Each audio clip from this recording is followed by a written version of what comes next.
My view on how relationships should be is still old school. We're in a whole different realm with social media, dating apps and things. I am very much like, okay, cheating is having inappropriate conversations over social media, texting, whatever. And that's how it was when I was married years ago. But now with the culture that we have, society has changed that. It's acceptable. And so it's the same thing, like my family, they're probably still in the old way of thinking as far as marriage and all of that. Well, I'm trying to transition into the new still. Mm-hmm. And so they probably look at me like, well, she's doing it all wrong. This is our first podcast.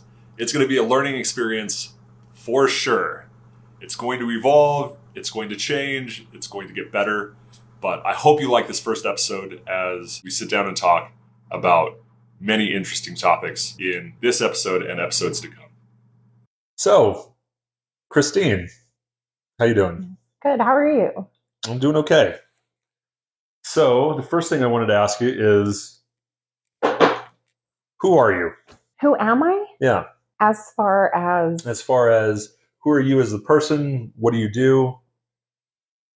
You have a podcast yourself? So, yes, I have a podcast called The Shit Behind the Show. Who am I? That's such a loaded question. I know, it's a rough one. It's a rough one to start.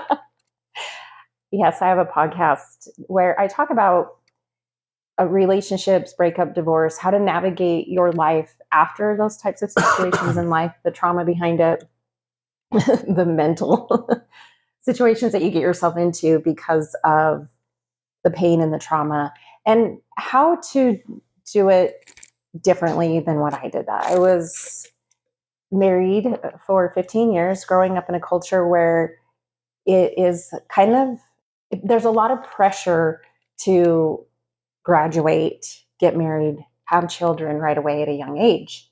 Well, as we all know, you're changing and evolving, especially through your 20s. Of course. And I feel like the divorce rate nationally is like 50%, but here I kind of feel like it's higher because of that.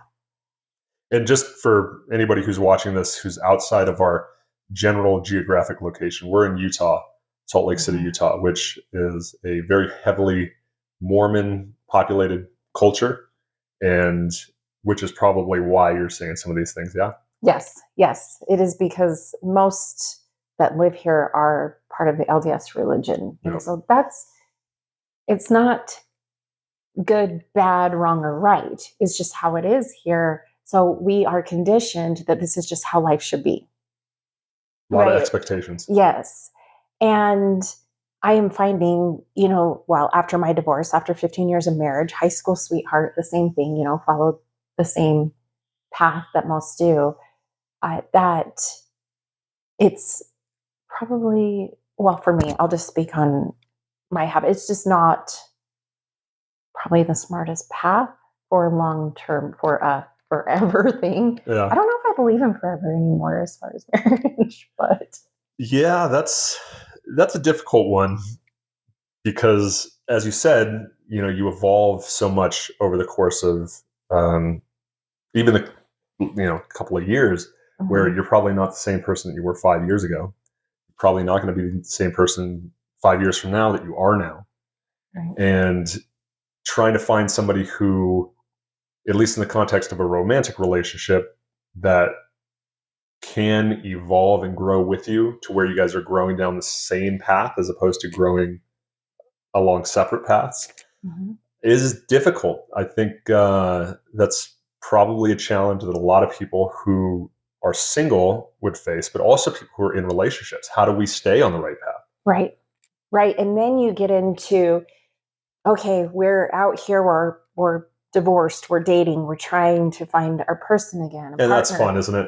Oh, God. The dating, not only just here in Utah, in Salt Lake City, but I'm sure all around at least the United States. I don't know how it is in other parts of the world, but same from what I've heard. But it's even more difficult, in my opinion, because now what you have what I like to call emotional backpack. Yeah. So you've got all of this that you've carried from the last situation, and unless you do your work, unless you really take some time to yourself and do some healing, and this is my opinion and what I've lived, but I've lived it the wrong way. Yeah. You're going to find it's a lot harder to find that good match. So you just keep dating and dating and dating and going through the same cycle of, 3 to 6 months until the masks come off. Yeah. And then break up and have to go through all that. Oh, now we're just adding more to our emotional backpack. Right. Yeah. So, And that's when about 3 to 6 months, that's when the representative goes away and you actually yes. show the real person that Yeah. they're going to be dating. Yeah, that can be a tricky one for sure. Mm-hmm. Now, one of the things that I also wanted to talk to you about as we were talking prior to starting the film is familial relationships. Mm-hmm. Now, you told me a story about something that you're kind of encountering right now. Can you expand on that or just recap? So again, my situation goes back to the culture here. Okay. In my life, my situation is I have 3 brothers. I am the oldest, and I am the only single one. I'm the only one that's been divorced. So I'll go back to what it was like even when I first got divorced, which my heart goes out to so many in this situation because it was so tough. Going to family events, especially holidays, and you're the only single one, and you have to trade off the time with the children and stuff, and you're showing up to these family parties completely alone, and they've got their families and they've got their structure still, and they've got their whole unit is together, and you're just sitting in the corner.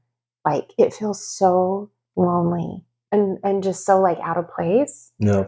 Well, then in my situation, I'm finding that I've got family members that have never been divorced. They don't understand what I've been through, what I'm going through, and who I even am. And they tend to look down on me and judge. Well, she's out partying and she's out dating and she's, dating a bunch of guys. And, oh, she must be hanging out with the wrong types of people when really I'm just trying to find myself still. And my place in life, right? Now, that kind of brings up something in my mind to where, especially here, again, in Salt Lake City, Utah, what I've noticed coming from elsewhere, I grew up in Orange County myself, but I've noticed that there can be a little bit of we're putting on a front so everybody sees the Instagram version of us out in public, to where nobody really knows what's going on behind the scenes. Yeah. So do you find that in your situation, which you said you have 3 brothers and they're all married, do you think all 3 of those relationships are happy and good relationships? Or do you think some of that is a mask that you'll see at the parties, things like that, and then they go back home and they're arguing and they're not happy? Well, yes, and I say this not to put them down or judge them, but think about what it's like for us. And this is why I started the podcast. We're getting divorced, going through breakup, maybe a long-term relationship, whatever. I'm trying to learn to navigate that. Again, a lot of us, it's long-term. Like me, some people, I even saw an article where a woman was talking about 32 years of marriage. And, from... It's a long time. I mean, that's unheard of for people anymore. It's very different, generally, right? Even people our age. I'm 42. You don't have to say how old you are if you don't want to. Oh, I don't care. I'm 46. Okay. But for our age group and the Gen, what are we, Gen X, Gen Z, something like that? In that, yeah.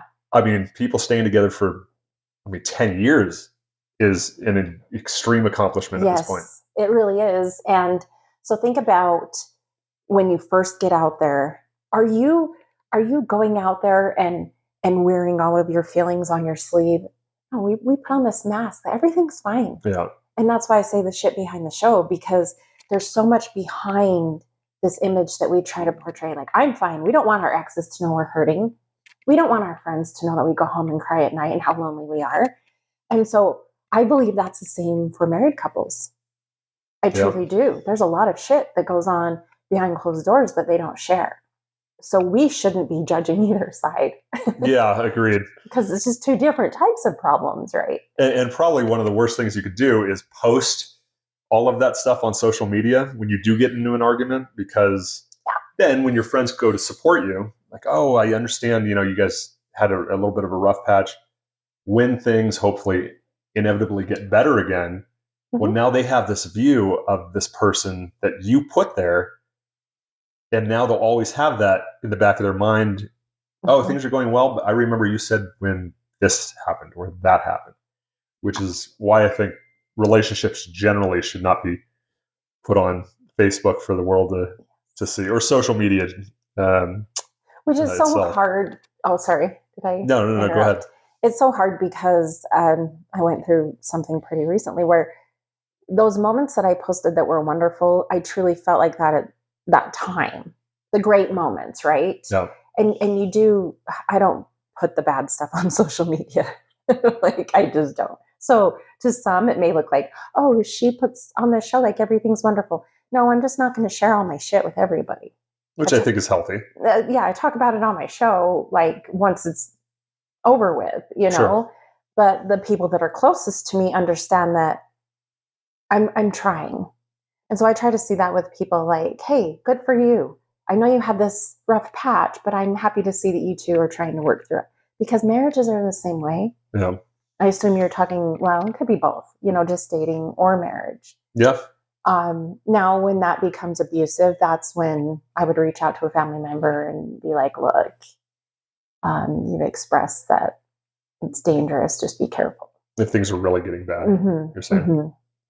I want to go back to the family dynamics a little bit.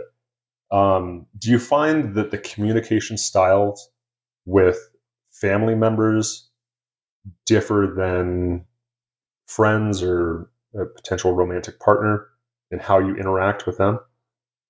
Oh, absolutely. Because I've gotten to a place where I feel like I can have conversations with the men I date and my friends where I can provide a safe space of like, look, I'm coming to you from a place of being vulnerable and honesty, and I just want to express my concerns. And if that person decides to walk away because of my concerns and my feelings, then okay, it is what it is. And, you may feel bad about it, but you move on. It's a lot harder with family. Yeah. So it's a lot harder to have those conversations where, and also in family structure, you're probably not getting it straight from that person, but you're hearing it from other members. That's my situation right now. Other members of the family. And so then it's like, how do I even address this? Because in my situation, I'm being judged horribly, but I don't want to out others for coming to me expressing concerns. I don't want to attack this person for their judgment because who knows what's going on, and it's family. So what if it causes this whole, there's so much going through your mind. What if it causes a whole mess of drama? It's family. You never really want to have a bad relationship with your family. It's forever, or should be. Yeah. But you should also feel safe going to them with a concern. Agreed.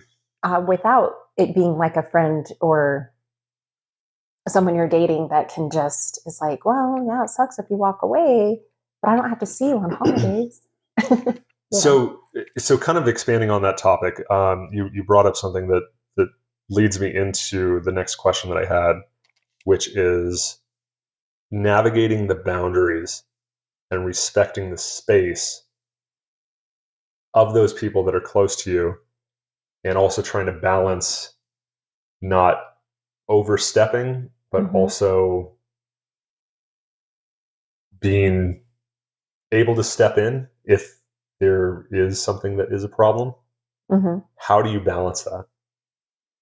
Yeah, well, as far as, you're talking about family dynamic? Yeah, in a family dynamic type of situation. That is really tough. Because in my situation, I feel like a family member is concerned for maybe my judgment, my safety, whatever. And so I would have much rather them come to me and say, hey, I've got this concern. Are you okay? And for me, it's really hard for me to step up and say, hey, I understand that you feel a certain way about me, or you've got this idea of who I am, when you should already know you're you're my family. Been together for years or known each other for years, whatever. I'm really struggling with the fact of like rocking the boat more than I would with someone else. And Have you had to rock the boat I have in the the past. I have in the past. How did that go? Not well. Okay. It depends on who you're dealing with, but not well because again, we're all in our 40s. And you get married and you do take different paths in your lives. Obviously they're on a different path than me. And you do tend to be conditioned differently after you've been married and you become an adult. Yeah. And so you don't have the same views on life at all, or relationships maybe, or anything. I mean, all of my brothers are married, never been divorced. And I don't know that I ever want to legally be married again. So Yeah. two different views, right? I'm in the same boat. Yeah. So it's like, are we ever going to see eye to eye? Maybe not. So can we have those open conversations? I don't know.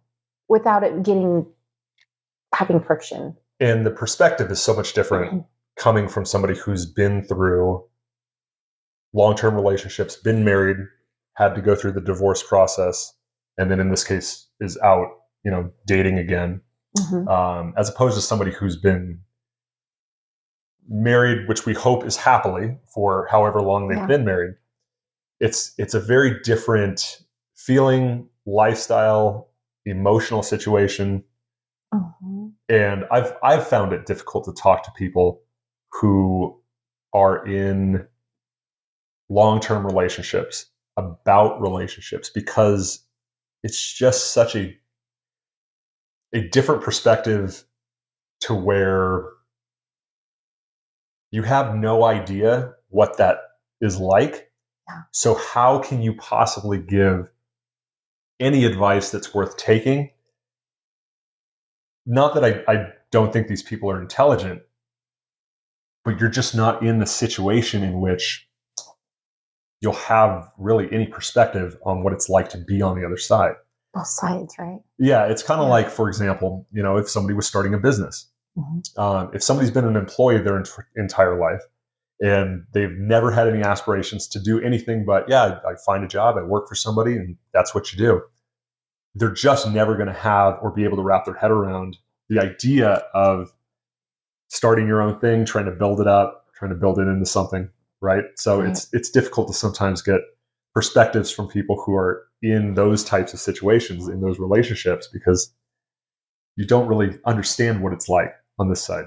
Right. Like I could never go to family members, and to my brothers and say, hey, well, in order to continue to make your 20-year marriage work, you need to A, B, C, and D.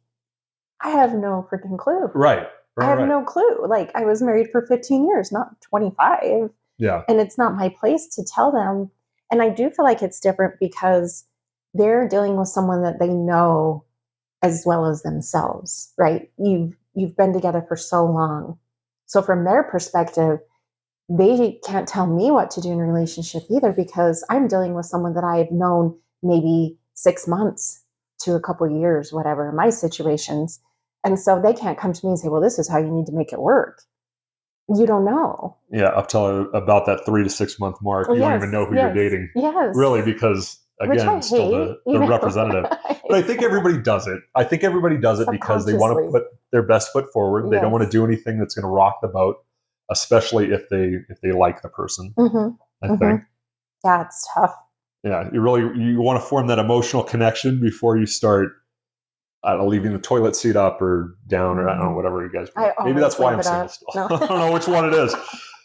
But things like that, to where it's like, I leave the dishes out sometimes and I don't put them away right away. James, I wish those were the issues that I have dealt with. I know, wouldn't that be nice? It'd be easy. I wish it was that mediocre. So on that topic, and we'll kind of stay with the familial relationships. I'm sure it sounds like it can be a little. There can be some tension there. So how do you turn that tension, especially because these are people that you're going to have in your life for the rest of your life, into something that can be worked on in such a way to where it doesn't fracture the relationship, and you can still have that growth within the relationship. So I've had this in the past also, and for me, it took some time for me to sit with it and really look at their view from maybe a different lens and different way of thinking. And I know that's not always realistic, even for myself in the past. That comes from doing work on myself, but just kind of taking a step back and thinking, okay, where could this thinking come from? And then maybe finding a time to approach them after you've cooled down and really thought about it. Because if we go to people, I mean, and this is any relationship, when we're just in our emotion, Yeah, we're probably just going to spew what we're feeling at the time, sure. especially a woman. You know, we're so emotional and hurt about it, probably just going to blow up and say, what the hell? You know, why are you judging me? Why are you saying these things? Why are you looking down on me? But I think that's a great way to address it. And for me, it's kind of keeping track in my mind, like, okay, I've had this issue with this person and they've said this thing and they've looked at me like this. And for me right now, I'm coming to the conclusion that it really is just two separate people who may have grown up together, but have lived two separate paths. So there's no reason for either one of us to look at the other and say, well, they're less than, below me, or they're doing right or wrong. Yeah. If that makes sense. It's like, no, if you haven't lived, I posted something on social media that said if they have not been in your shoes, they shouldn't tell you how to tie your laces. Oh, I like that. And isn't that like so that. true? Yeah. You can't tell me how to live my life. I appreciate the input. Again, if I'm in a dangerous situation, I have pretty protective brothers, especially my youngest brother. Like, and if they know I'm in something dangerous, if they can visibly see, I've come home with bruises before from a violent attack from a man. That's when I invite you to step in and say, okay, enough is enough. You need to do this. You need to leave or whatever. Yeah. But otherwise, I feel like it's keeping track of, you know, the interactions and how we've been dealing with each other in the past, and maybe get to know each other on it again. You know, maybe sit down and have an adult conversation, which I'm saying it like it's easy and it's realistic, but I don't know that it always is. You had mentioned the fact that we change over time, and that we're really not the same person over the course of that time. So yeah, probably having those interactions to almost reintroduce, hey, this is who I am now. We haven't seen each other in 6 months, and or even if you do see the person frequently, maybe it's a little bit easier because you can see that those transitions. I kind of think it's like going to the gym. If you look in the mirror every day, you're not really going to notice anything from day to day unless you look 6 months later and then 6 months back. Yeah. Oh, this is what I started at. This is what I'm at now. And that's probably a similar thing in what you're saying is where, especially if you haven't seen the person in a while, do you see your family often? Not often, no. Do you think there is a difference in the ages of family members and how you interact and relate to them? And how would you bridge the gap between, for example, let's say your parents? How do you bridge the gap between, sometimes the age difference can be a big stumbling block for a lot of people in terms of, I remember at least in my parents, they'll tell me something. It's like, that doesn't really relate anymore. It's just not how it is anymore. That's not, you can't just do that anymore. You can't walk into an office and say, hey, here's my resume. My mom thinks I'm a really good hard worker, so you should hire me, right? Right. So do you think sometimes those generational differences can get in the way of trying to make progress? Yes, and I love that you bring this up because I've thought a lot about this lately, the last week, actually. Please. And this applies to dating relationships as well, because I've thought a lot about my last relationship, for example, and the way, if I think about when I was married, and I'm just using this as an example, but it kind of ties into this with family as well. Things have changed so much. So my view on how relationships should be is still old school. In terms of We're in a whole different realm with social media, dating apps, and things.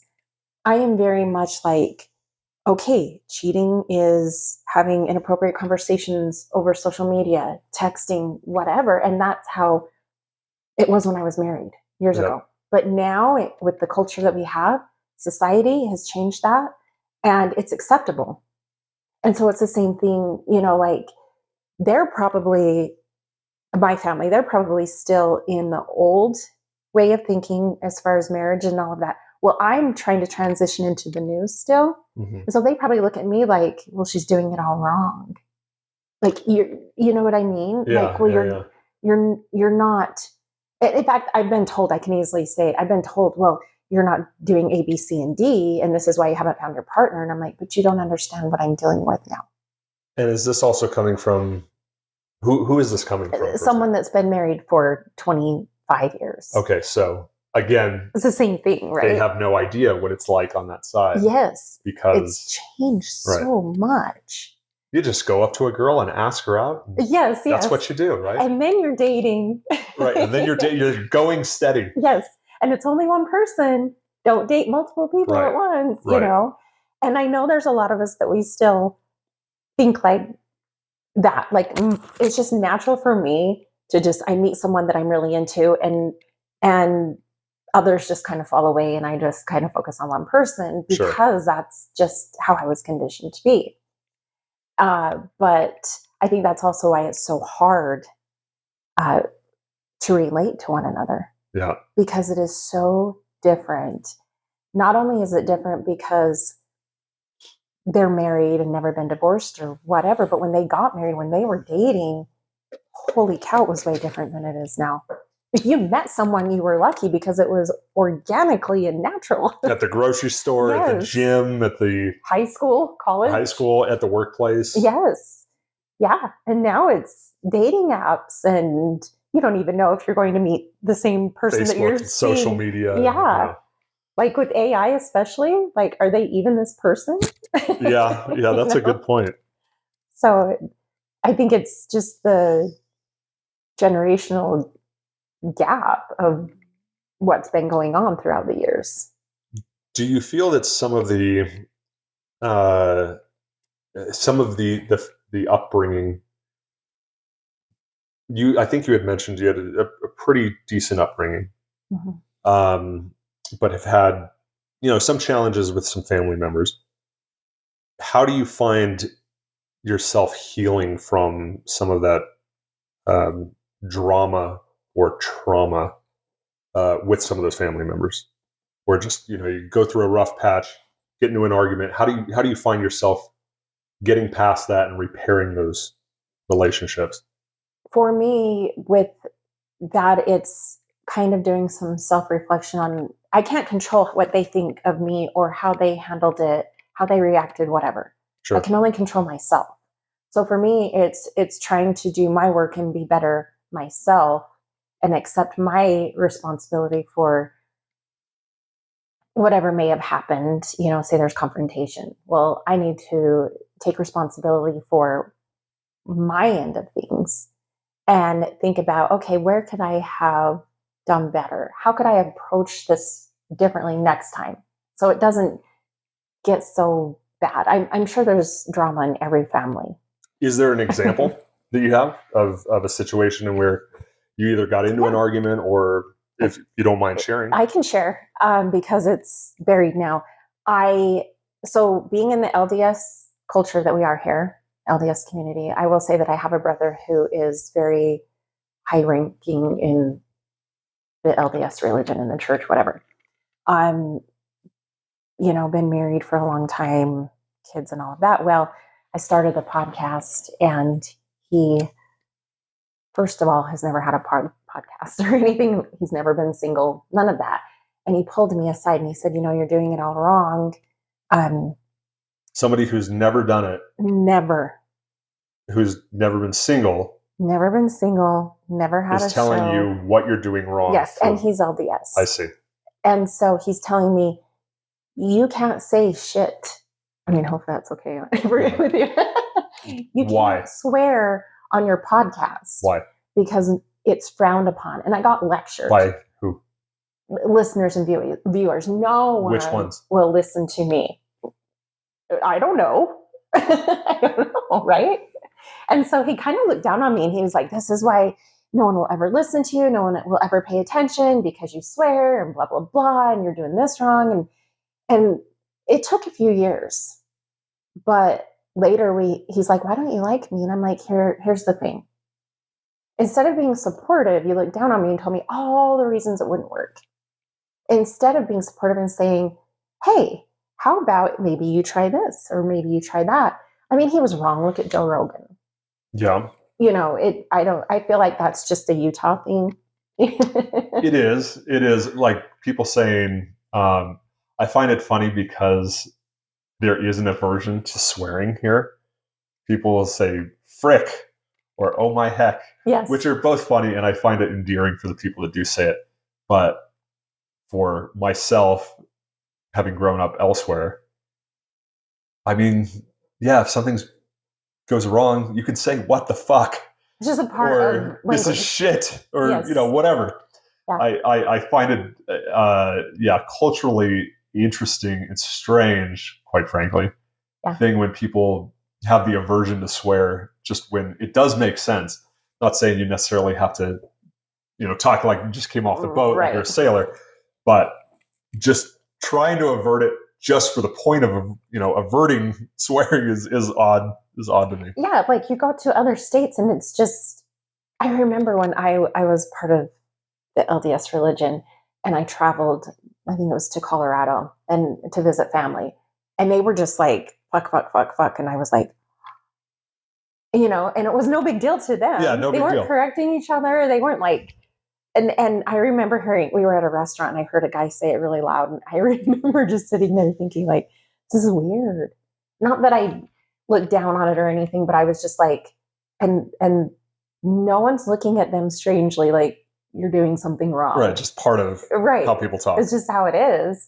So I had that conversation with him and I said, look, it hurt my feelings that you were trying to say, and this sounds so dumb even coming out of my mouth, right? That this created conflict. Yeah.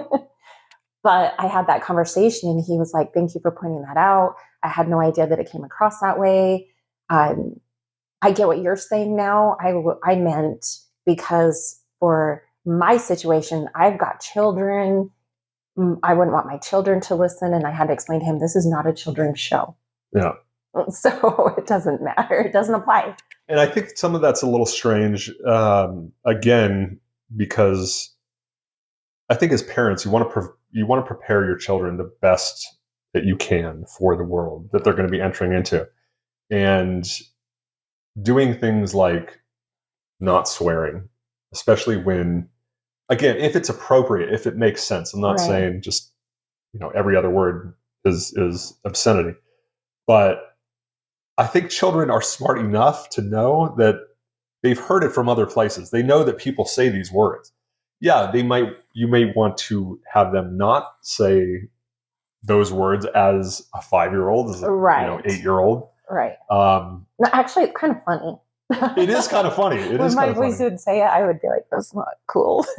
But at the same time, trying to shelter and shield them from just the things that are in the world, I think is a little silly. And I find that a lot of parents do that, the helicopter parenting, and which, again, I'm not one to say how people should parent their children. I can only say how I parent my child, and a lot of credit goes to my ex-wife, who is a fantastic, amazing mother, and my son is doing very well, and largely because of her. But she doesn't sugarcoat things with him. She talks to him like he's an adult. or will be an adult at some point. Yes, because we are preparing them to be adults, right? It's our job to prepare them for the real world. And I remember people saying to me like, "Oh, I can't believe you listen to this type of music around your boys, and I can't believe you talk like this around them." My ex and I were very open when our boys were little. And it wasn't like, "Oh yeah, you can do and say whatever you want," but it was just being real. Yeah. And now, even two of them are parents, looking back, they're like, wow, like you guys really were very open. And so they felt prepared. I don't know that I was the best mother, but, or the perfect mom. Right. But we all do the best we can. But yes. And so I think that's a lot of it as well. I'm talking about a conversation that I had with my brother years ago, regarding the podcast. We grew up in the same home, but then he decided, he wanted to raise his children differently than how I raised mine. And so therefore he's going to look at me from a different lens. Like, oh, well, she's doing all of this wrong because I've chosen a different path, different way to raise my kids and have a family and all of that. So it's probably easier to look at that and think, like, I look at them and I'm like, fantastic. You guys are all doing it, right? Yeah. But also, like, there are times I'm like, whew, I'm glad I'm not married. Yeah, that's got to be a challenge to try and co-parent with somebody, and that's where I think you have to have that communication. Mm-hmm. Hopefully, way before the time that you have children. Yeah. How do you parent?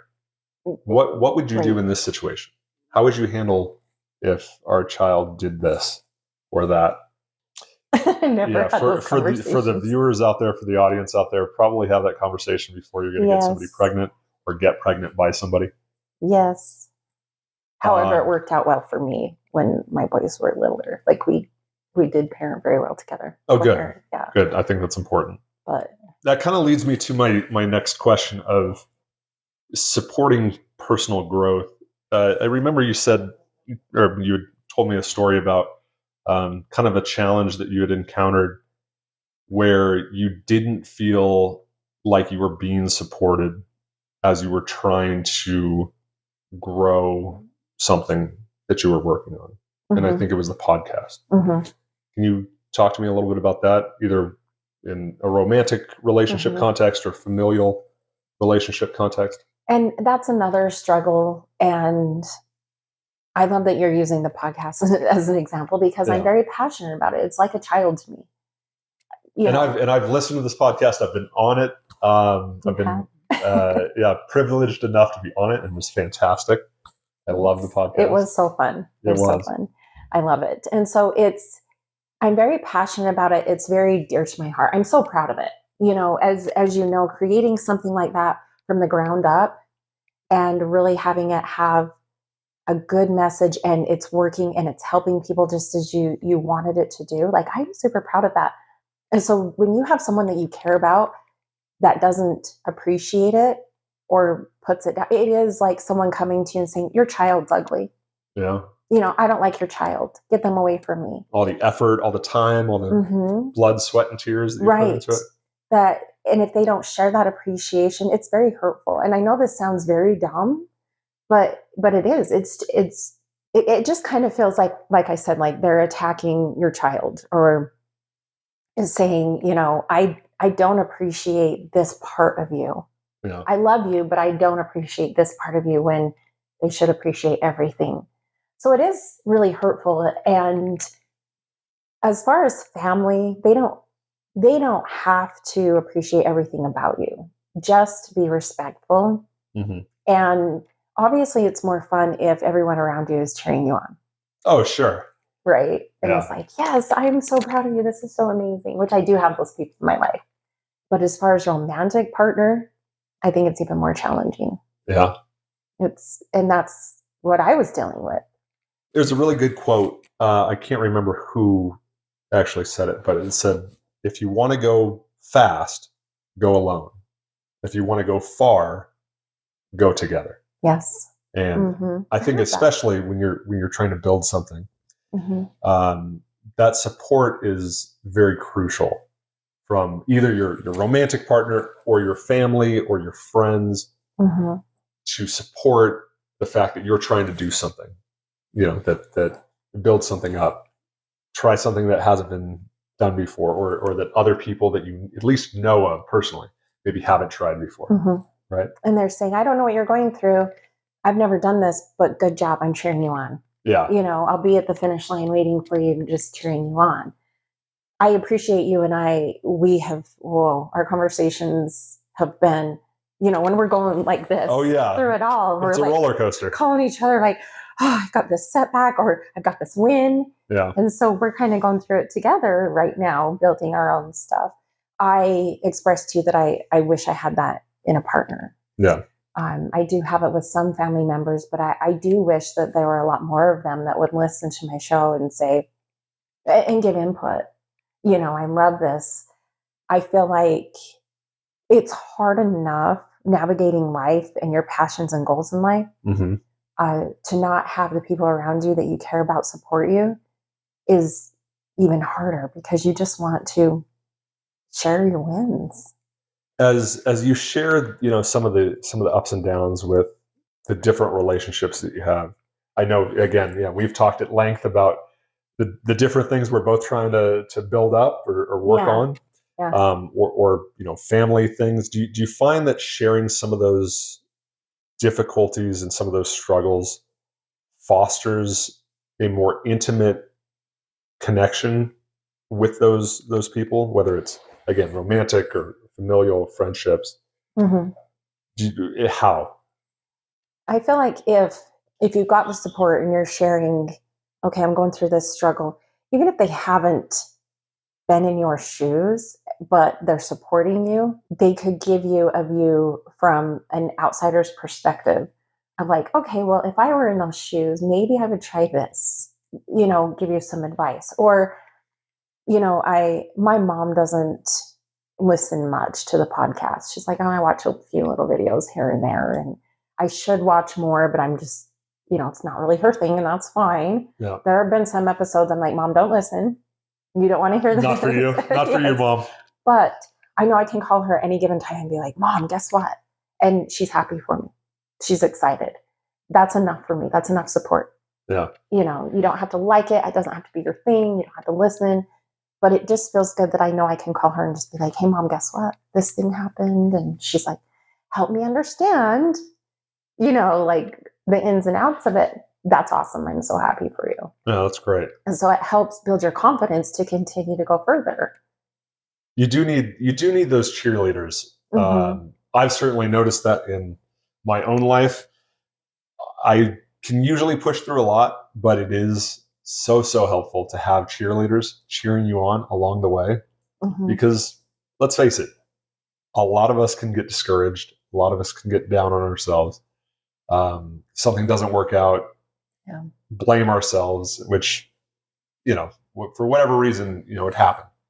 But having those cheerleaders in the background, just, oh, keep going. Oh, you're doing good. I like it. It really helps. Which we do. We send each other memes and songs and help pump each other up. We got this. Yeah. You got to. All right. Switching gears a little bit. Speaking of rather some difficult situations and transitions in which you're trying to do your own thing, how do you find that you have handled some of those difficult transitions in which maybe you had that person that wasn't as supportive, or that you had to maybe step back from, or in some cases remove from your life because they weren't a positive influence on you? How have you dealt with or even broached those types of conversations? For me, I've gotten to a place where, one, I'm 46. Let's start there. I'm too old for the bullshit, to sit there and try to please others, in order to eliminate friction. And I've gotten to a place also where, okay, if I'm going to have people in my life, I want them to be positive and happy for me, a positive influence, being on board with what I'm doing. They don't have to love it, but just help me stay on the right path. Because especially in relationship, I'll use this as an example. And again, the podcast is an example. I've had the podcast for 5 years. I've been doing it for 5 years. And I've had a couple of relationships in that 5 years where they were kind of supportive, like, yeah, that's cool, but didn't really allow me the time to continue that passion. And so instead of me just being like, oh, I'm just going to keep doing this thing that I love, I kind of fell into the relationship more and kind of lost that. Mm-hmm. And so I've come to a place where I'm like, this is my goals in life and my passions in life are way more important than pleasing others. Did you feel like you were losing a little bit of yourself by giving into the fact that they weren't supportive of it, so that you had to kind of push it aside? 100%, which is it's all on me. I can't blame them because I chose to lose myself in the relationship, right? And kind of be this chameleon is what I like to call it for them. Well, this is what they like to do, and this is what they like in life. So I am going to just live their life. And so many of us do that. Yeah. And probably with family members as well. We see that in this culture where, well, my parents want me to live this life, so I'm going to do it. As opposed to just like, I'm just going to do my own thing and they should love me unconditionally. Yeah, they should. Unfortunately, I don't think that's the case for, I don't even want to say a lot of people, because I don't know that, but certainly for some, to where the parents have this life planned out, or even society says, you should do this, and then you should do this, and then you should do this. And if people deviate from that path, especially when there's other cultural inputs, such as, we were talking about in this case, the LDS church. Right. Well, you should do this, and then you get married, and then you have kids, and then you go to, I don't even know it's just called church. Yeah. I'm not laughing at you. Again, I'm not familiar.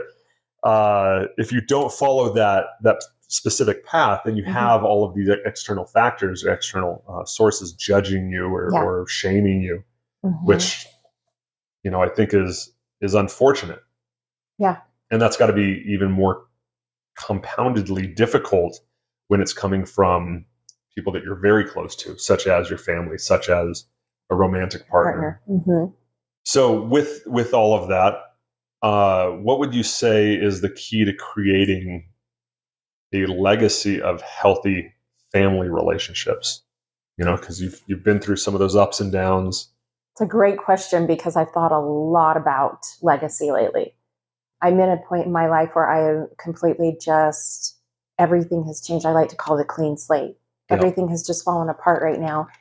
And what is most important when you're in these positions, or should be, is relationships, every type.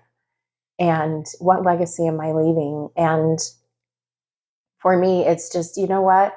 You do you. You think what you want. I'm going to continue to be me and kind. Try to be understanding. This is not as easy as it sounds, right? It takes practice, because immediately we just want to be like, oh yeah, fuck you. Yeah. That can happen a lot. You're right. Like, defensive. Fuck it, I'm out. Yes, react. Yeah. Just like, I can't remember the movie. I think it was Half Baked, where he's like, fuck you, you're cool, fuck you, I'm out of here. Which you can do that in your mind. Like, okay, you know what? I'm just going to separate myself a little bit. Yeah. But at the end of the day, you're still family. You're still, maybe a close friend, whatever. And so you have to find that balance of like, I want to be honest about who I am and how I feel, but I want to try to do it in a manner that is not going to make the situation worse. Yeah. And, there's a lot, if you're open to it, there's a lot you can learn from someone coming to you saying, so that thing you said or did hurt my feelings. And for you to have that honest conversation, you can learn so much, not only about the other person, but about yourself and the way you're looking at them or view others. And so I know there are times that I can approach those family members and those people, again, after the dust has settled, and have a conversation and to say, hey, I've been thinking a lot, like, this is hard. I want to continue to build myself. But if you really truly feel this way about me and you don't want me around, that's okay. I love you from afar, but I have to keep following my dreams and goals. I don't care. I can't care all the time what everyone thinks of me. Yeah. It's not my business. Now, you bring up an interesting topic, or you said something there that kind of stuck with me, to where you need to have those conversations. Hey, this hurt my feelings. Hey, this didn't make me feel good. Mm-hmm. I've noticed, at least for myself, I have a very difficult time doing that. And part of the reason is that I don't want to show the vulnerability. Do you think that it's different for men and women to be able to do that? Mm-hmm. And do you think society generally has a difficult time doing that because nobody wants to admit that somebody was able to hurt them or get under their skin or being vulnerable? And so for you, it may be, it's hard for me to be vulnerable. I think that's a guy thing. I'm sorry. It is. It's difficult for us. For generally. us, or for me, I should say, it's trying to avoid confrontation. It is so frightening to me. Now, when you say frightening, are you frightened for your physical safety if you say that to somebody, or no? Expand on that a little bit. Yeah, just confrontation. Period. I don't like to hurt people's feelings. I hate having enemies. It sounds like a great thing, but it's not. It's exhausting. It is. It's okay to have people not like you. Yeah. I try to be friendly with all the exes. Me and my mom just had this conversation yesterday, actually. She's like, yeah, I've noticed that with you. I'm not that way. And I'm like, yeah, I just don't. It's okay if we're not a good fit. And I like to be friendly. I once loved you, whatever. Not everyone is that way. And so for me, it's like, oh my gosh, it's triggering for me to have confrontation. I shy away from it so bad. And I know that's something I need to work on, because confrontation can really build a great foundation in any type of relationship. If you can both learn to understand one another because of the confrontation, it can be amazing, but yeah, that's for me.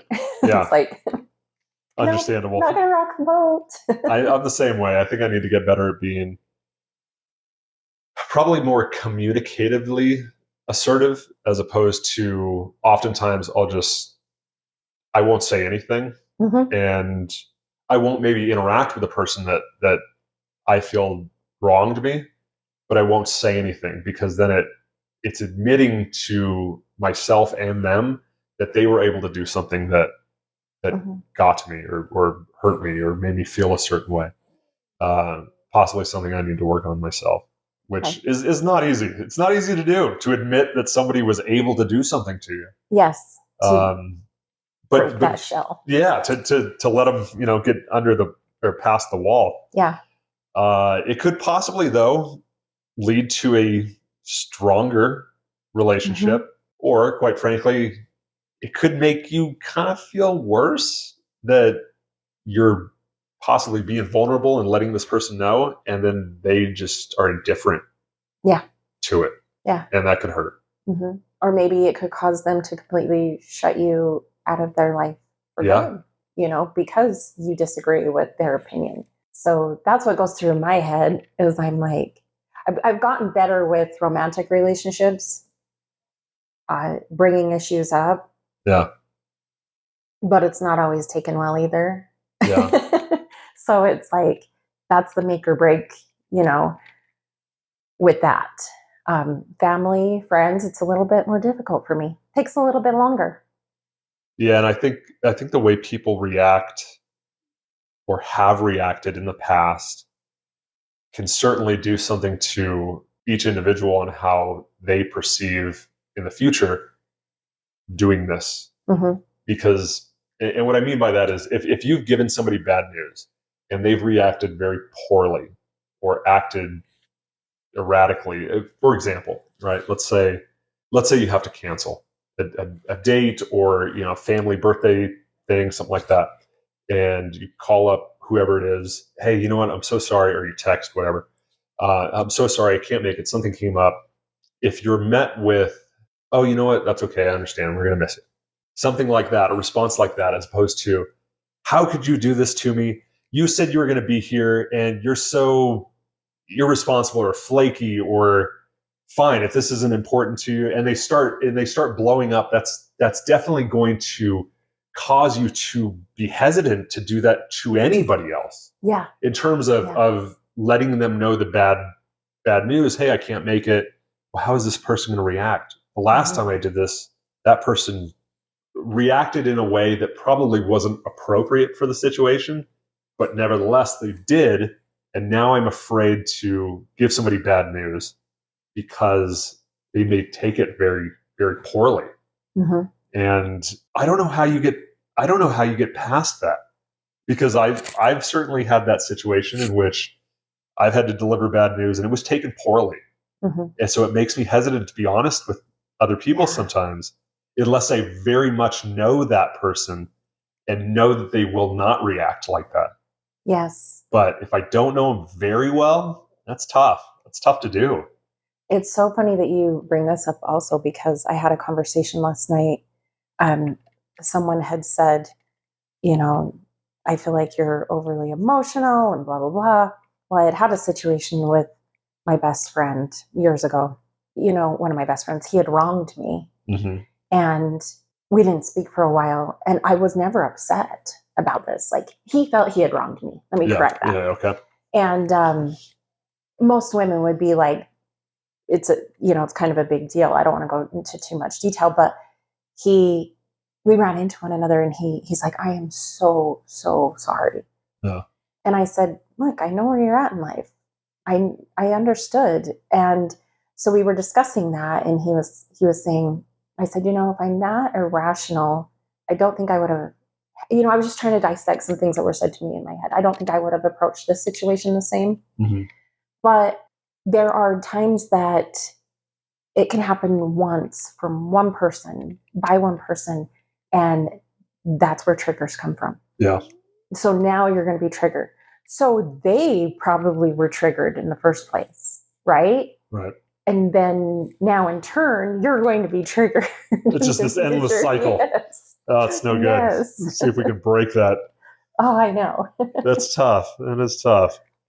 Well, just to kind of wrap up, I know we've talked about a lot of subjects here.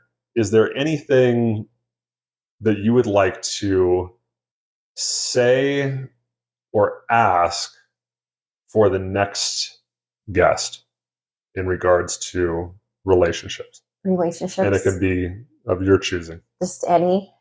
Honestly, the best way to navigate any relationship and have the best outcome is to look at yourself in the mirror first. To see yourself, am I being the person, am I being that person that I want them to be to me? Am I working on myself to be able to have and cultivate a great relationship with those in my life? Am I presenting myself in that way as well? And all you can do is the best you can do. You can't control others.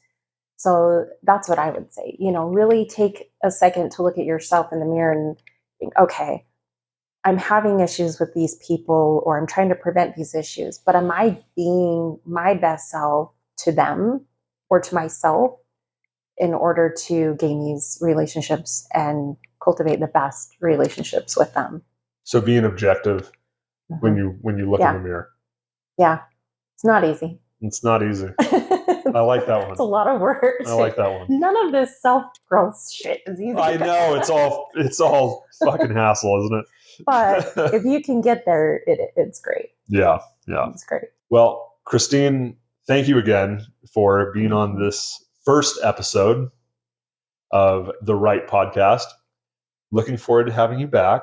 Thank you. Talking about all different subjects, as I'm sure we will throughout the course of however long in the future. But for all the days, and you're going to be on my show again too. Yeah, I'm looking forward to it. Well, thank you again, and thank you for watching. We'll see you guys on the next one. If you liked this episode, please like this video and subscribe to our channel, as we're going to try and bring even more interesting guests and more interesting topics over the next weeks and months. I hope you enjoy it and follow us on this journey.